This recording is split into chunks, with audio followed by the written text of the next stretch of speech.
partner, and we won't fall back in that position. So diversification of our portfolio, also of our gas portfolio. Is that a warning to U.S. LNG companies that are making a fortune in Europe today, supplying 60% of your LNG at pretty high prices?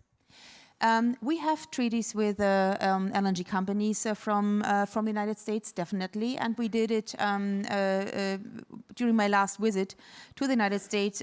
We agreed to another one, but I was in the Middle East countries, and also we have new contracts made. We're seeking for new partnerships, and we will continue to do so. Do you anticipate that we'll see a difference in that percentage, so it will become less? 60% dominant now, U.S. LNG to Europe. You think that it will become less? Again, you're strong when you have a diversified portfolio, especially when you rely on that specific source. So we will build out our renewables, we will build out our grids. At the same time, we have to diversify our portfolio in gas, because what I think what changed, this conference has heavily discussed and intensively discussed that we are in a new world order. So no rule-based order. I would say it is a node-based order. So those who dominate the choke points, and definitely energy is a choke point, could harm or could put cohesive measurements to other countries, and I won't find my country again in such a position. I want to ask something of Norway specifically and Germany. Right now, Ukraine is freezing, quite literally. And of course, Vladimir Putin has made it a target, the energy infrastructure of that country. What is Europe specifically doing to help Ukraine's energy situation now? Not just to keep the lights on, but to keep people from freezing to death. So I'm the Norwegian foreign minister. I was in Ukraine 3 or 4 weeks ago, and this was when an early part of this extreme campaign of bombing energy infrastructure. I brought with me a major new package on gas purchase to get gas into the existing system, the other part into our ongoing work with repairs, but also with transitioning into a more distributed energy production system, developing maintenance of grids in order to help Ukraine on the energy file, because it's really become a key target of Russian attacks, and they very clearly coordinated with the very cold weather that they've had. There's a particularly cold winter, and that has been utilized. So it's good to help, but we need much more, of course, to help them, both not only to repair the Soviet-style sort of very concentrated big power plants, but also to help them transition into not only energy transition, but also into this a system that is more sustainable and more that is more able to withstand that kind of attacks. We can't expect them to fight if we can't keep the lights on and keep the energy flowing. And it's like, you need heating, obviously, you need lights. Even water distribution in Ukraine typically depends on electrical pumps and so on. So nothing works if you don't have energy. And of course, we also want their industrial base to be strengthened. Again, you need energy for that. And Minister Reiche, what is Germany specifically doing to help Ukraine on the energy front? Well, we are the largest funder of the Ukraine Energy Recovery Fund, close to 500 billion right now. We made an additional funding of 20-30 million this year. We started again to campaign to collect material from Germany to deliver to Ukraine. We helped a lot, constantly help. We increased air defense.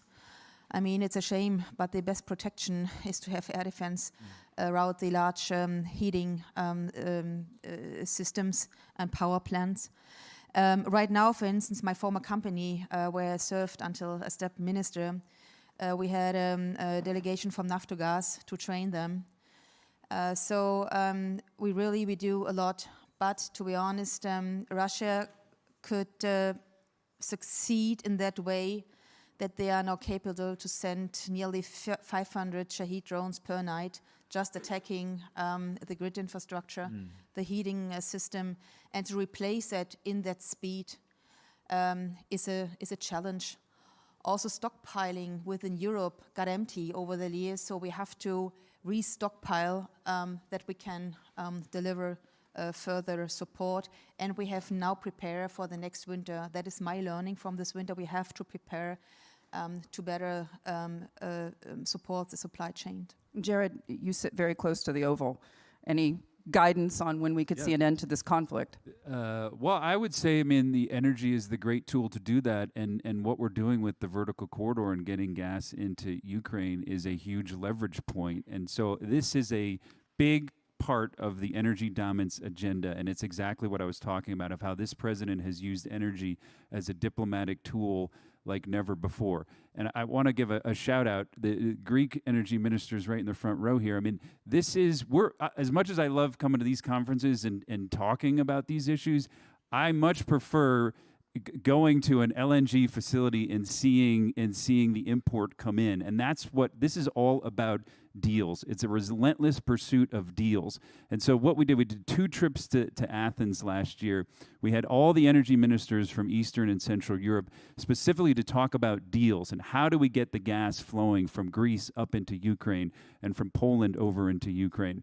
And so coming out of that, we had a great conference at the end of last year, but it wasn't good enough. We need more. And so we're going to have everybody back into the U.S. in a couple weeks in February, because we're getting everybody in a room to get more deals to make this a reality, to make the vertical corridor a reality. And you know what we're going to do after that? We're all going to get together in Houston at CERAWeek and get more deals there. And so it's a relentless pursuit of the deal, and that's the difference with President Trump.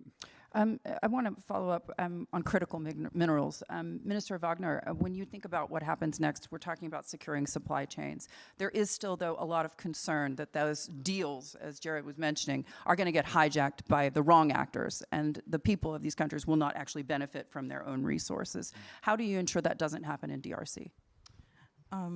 I think that's a very valid question. When you look at a country like the Democratic Republic of the Congo, that is bestowed with a lot of critical minerals, without which many of the key transition discussions that we're having right now, but also sectors like the defense sector, cannot function. And you look at the living conditions of a large part of the population, you do have to challenge the paradigm that we have been functioning under for decades.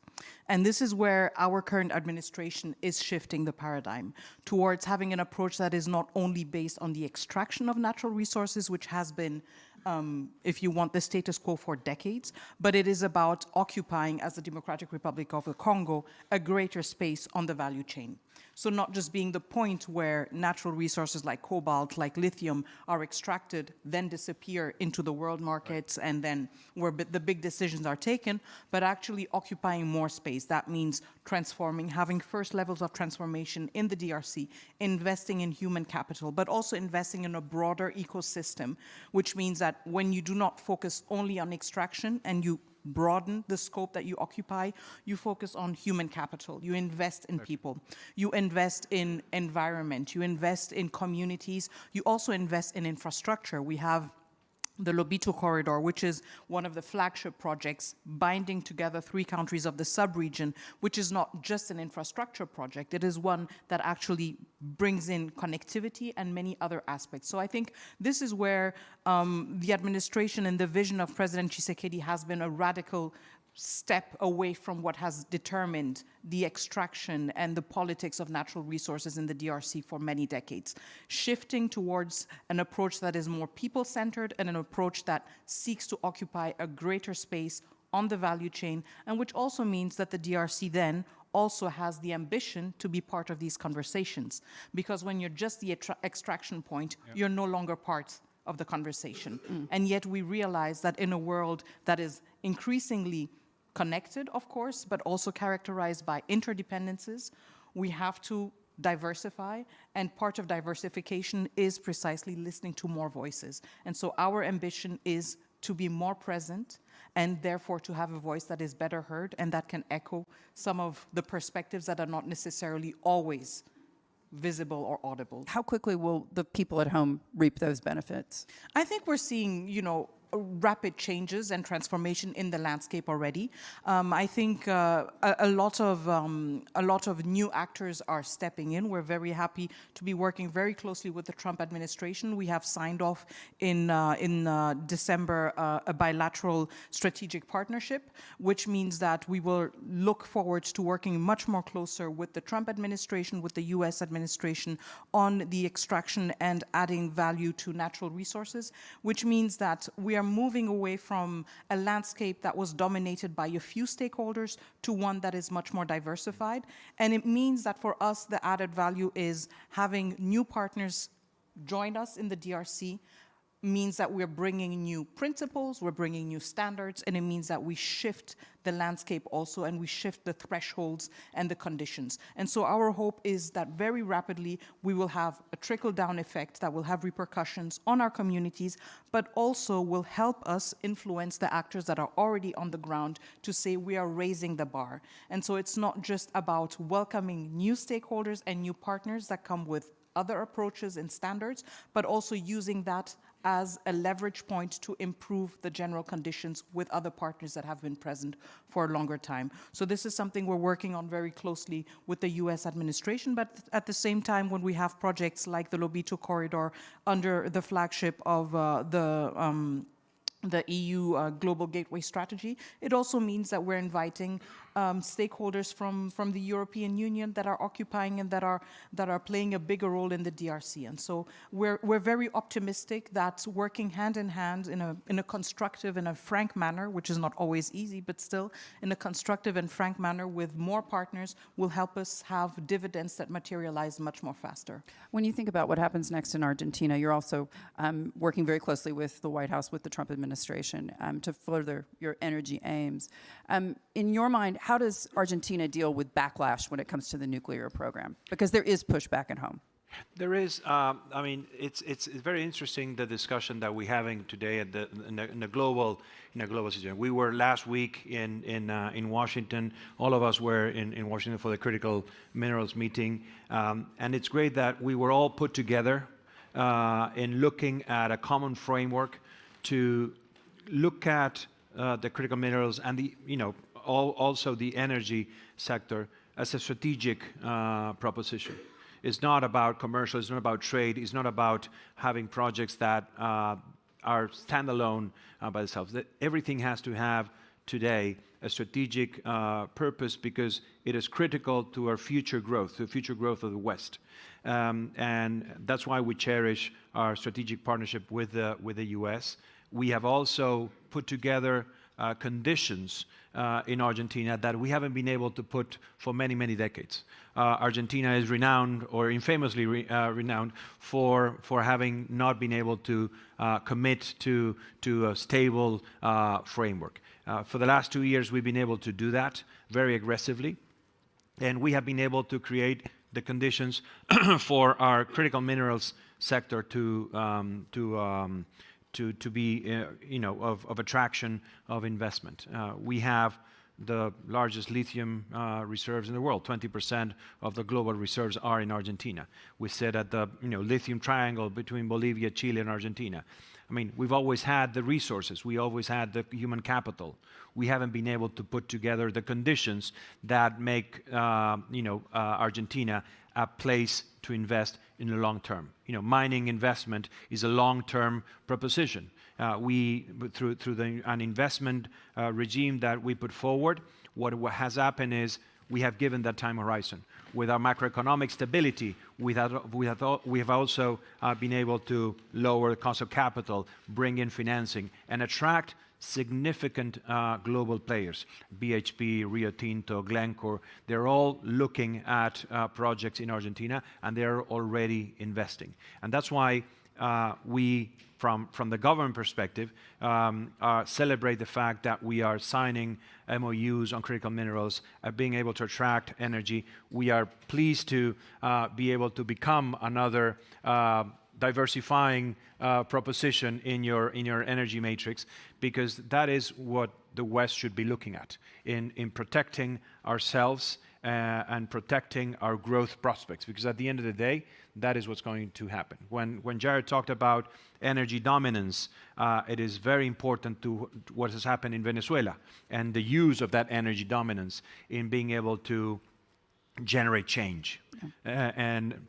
And that's the blend between the resources that we have and how we use them in a way to achieve our geopolitical goals, and to have, in the case of the Americas, from Alaska to Tierra del Fuego, a safer region. And that's why we need to be part of those conversations. We want to be part of the strategic dialogue, and also not only on the extraction portion of it, but also in being able to add and in addition to becoming dependable, be also a participant on the value-added chain. Not for having the value-added chain for itself, but in order to become a relevant player in the discussions that we need to defend. I think we all understand that energy markets bind the world together. This was not a conversation I thought we would be having here in Europe a few years ago, and that really does speak to the shift to pragmatism, if you will.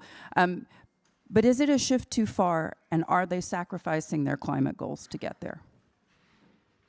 There's a risk of that, but before I answer that, but let me first say that I think, first I want to say what Minister Wagner said makes a lot of sense, because countries that are rich in raw material, in critical minerals, should definitely, also in my view, do processing and manufacturing and then move up the value chain. And I see that from DRC, but many countries in Africa, many countries in Latin America, and God bless them, that's exactly the way to go from low income to middle income and to high income countries, as many others have done. But let me say one thing, which I think is critical here. There was a couple of decades of globalization, where many Western countries thought that, raw materials, we can buy them elsewhere. Energy, we buy, it's commodity, it's a flat earth. We do services, we do banking and, insurance and haircutting and financial derivatives, and let somebody else do that. And then China said, hey, good idea, I can do that. So we take control of the critical mineral chains, and we do all the processing, and we become rich by doing what we basically said, fine, you can do that. And what's happening now is that many countries in this part of the world is realizing that interdependence is a good thing, overdependence is a very bad thing. I mean, we had that with Russia. Norway is now the #1 exporter of gas to Germany and to Europe because we took over from Russia. There's a lot of LNG, but there's even more pipeline gas which comes straight from Norway, and it comes because there's a stable delivery. But I think to understand to which extent we are back in a world as it used to be, where control over raw materials and control of energy sources is a much higher part of geopolitics than it used to be. That's the Great Game Part 2. Yeah, and it's the way it used to be. All traditional wars were fought about these things.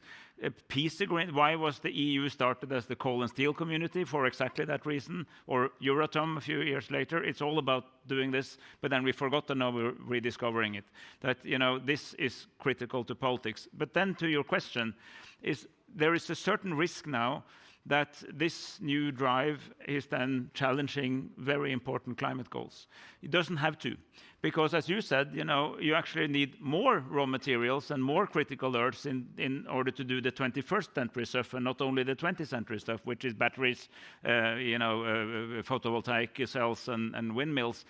So in a sense, the geopolitics of energy is not going away, it's just changing from principally who has oil and gas to who has the resources that can give you an even cheaper energy, because the blessing of renewable energy is once you build the wind farms or the solar panels, the unit price of energy goes towards zero, and nothing can compete with zero. Who does that very well? China, where now emissions are down 9%, while industry production is up. And they are now about to win the AI race because they put so much cheap energy in, and Americans and Europeans have a slightly better chips, but they have much more expensive energy. So the formula would be China wins. If you like that, fine. If you don't like that, we need to think about this whole complex relations between everything. Jarrod, I wanted you to pick up on that because we heard from Elon Musk at the World Economic Forum. He was essentially saying, we have these amazing chips, but unfortunately we don't have enough energy that they're going to demand. And that was his great fear about losing the AI race with China. Where are we in the United States? We're being very aggressive because we need to fix our energy grid in the U.S. and that's a big part of this. And so what obviously I don't think anybody on this panel, but certainly in the U.S. President Trump, you don't want the average ratepayers' energy prices to just skyrocket because we've got to build data centers. And so we need both. We need data centers. We need the big tech companies to invest in those data centers. But it has to be done in a way that is not driving up the price for the average consumer. And so we've had some best practices on that. We've dove in and even gotten to the granular level with our biggest grid in the U.S. of where can the big tech companies get easy access to cheap power, utilize their data centers, and then push the excess power into the grid and help consumers. We've even seen it. We had this massive storm on the east coast of the U.S. where the data centers used their backup power generation to push power onto the grid during those peak hours so that there weren't blackouts and brownouts through the U.S. But it's a huge issue that we do need to come together on. I think nuclear is the way that the president views the big bet in the future, but we also need the infrastructure when it comes to gas that will get into the data centers now for the ones that are being built right now. And then long term, it's coupling up with SMRs and data centers so that they can generate the kind of power that we're all talking about that can compete with China. Microsoft CEO, our president, Brad Smith, spoke to me just a couple of days ago, and he was speaking specifically to this in terms of those energy prices, the electricity grid, and the fact that this comes back on consumers. His thought to me was this is going to be something that needs to be handled by the private sector, by the big tech companies.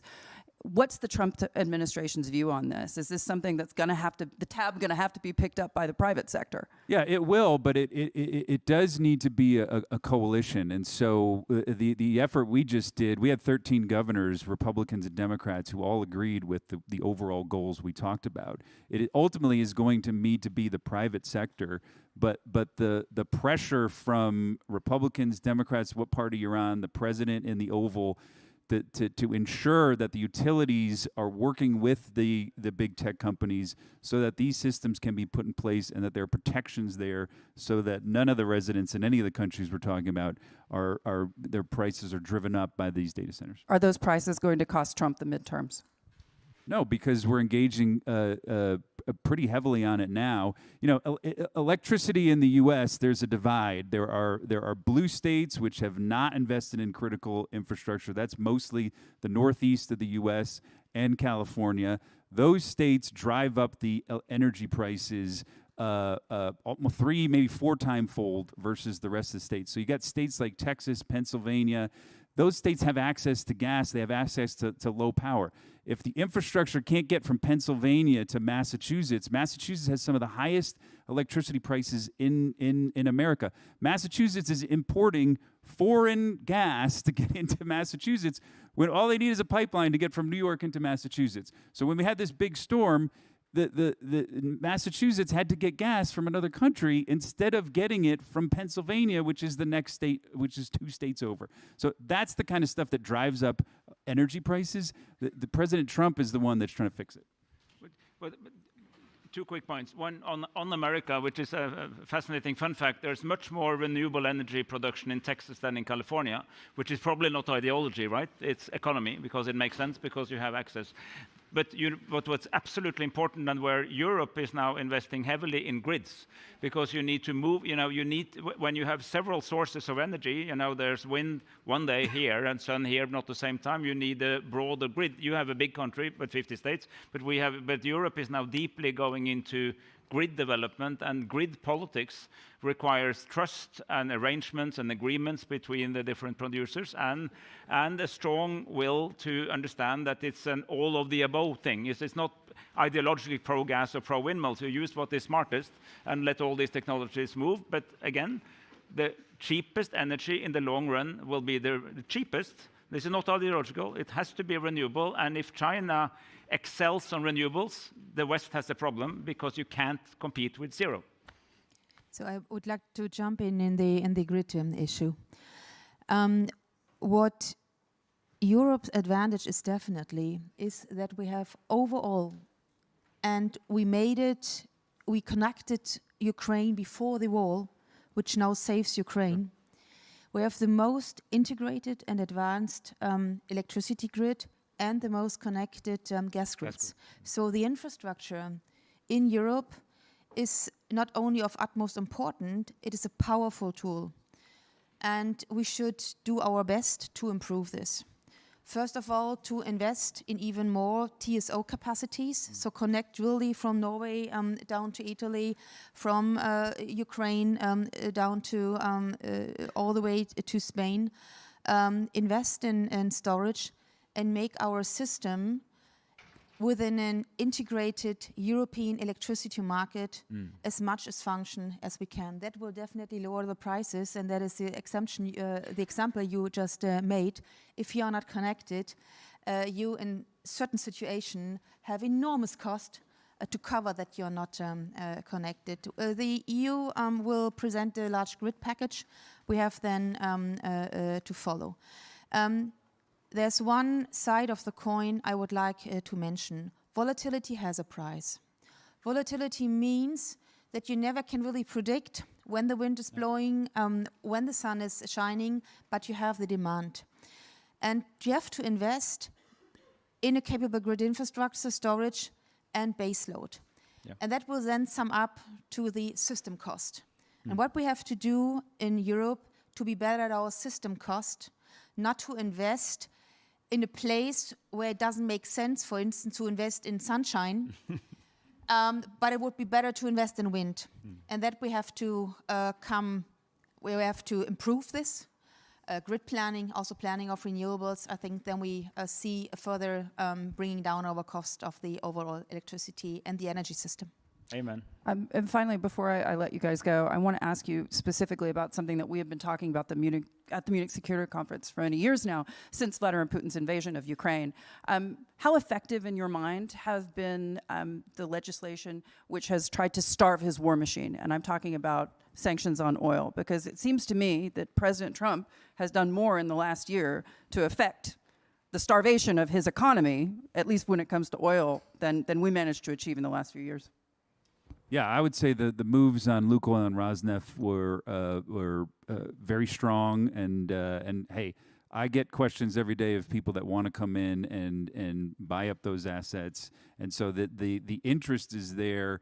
That I think that was a huge lever the president pulled. I think the other thing is we've been talking about with the gas, but it can't just be talk again. Like it needs to show that commitment is real. That we're not going to go back and switch to gas ultimately. That getting these long-term 10, 20-year deals, that's why I like having these regular meetings where we're all in together and talking about it, because we need to send the message that this isn't just a talking point right now. This is a long-term commitment, and you've seen it with the two merging of EU mandates to get everybody off of Russian gas by 2027, then the president and the EU trade deal, that's $750 billion coming from the U.S.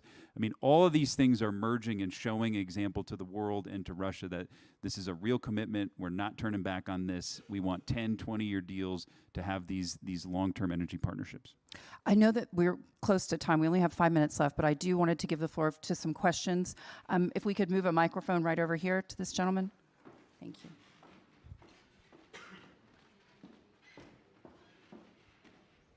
Thank you. My name is Alexei Ryabchin. I'm ex-MP and Deputy Minister of Energy from Ukraine, but currently I'm a Chief International Officer for Naftogaz of Ukraine, the biggest Ukrainian oil and gas company that is providing a lot of energy supply to the population. First, I would like to thank to the Minister Eide, to the Minister Reiche, to Jarrod for helping Ukraine in different ways.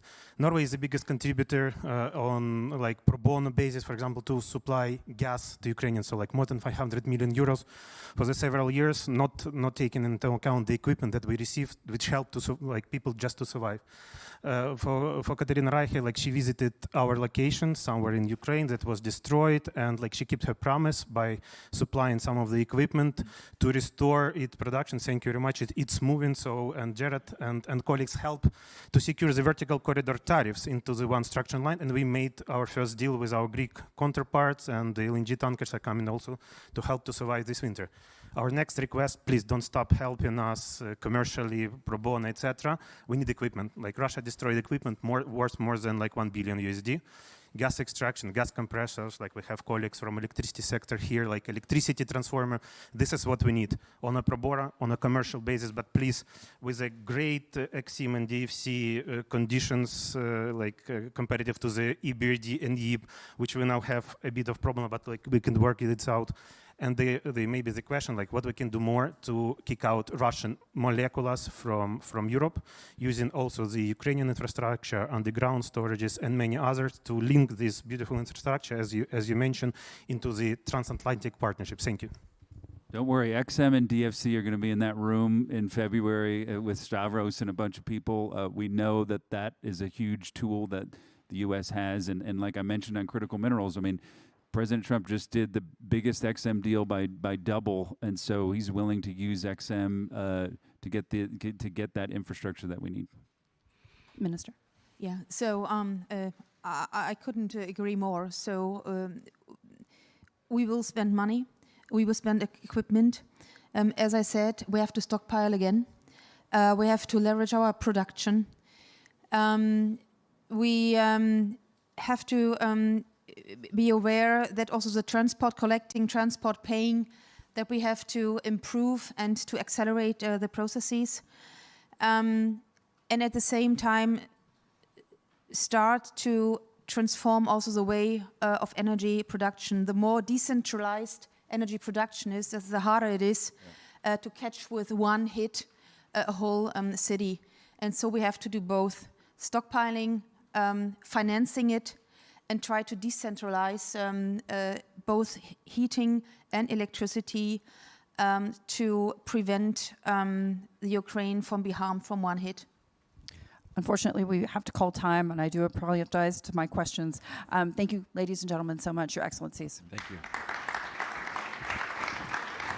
Thank you.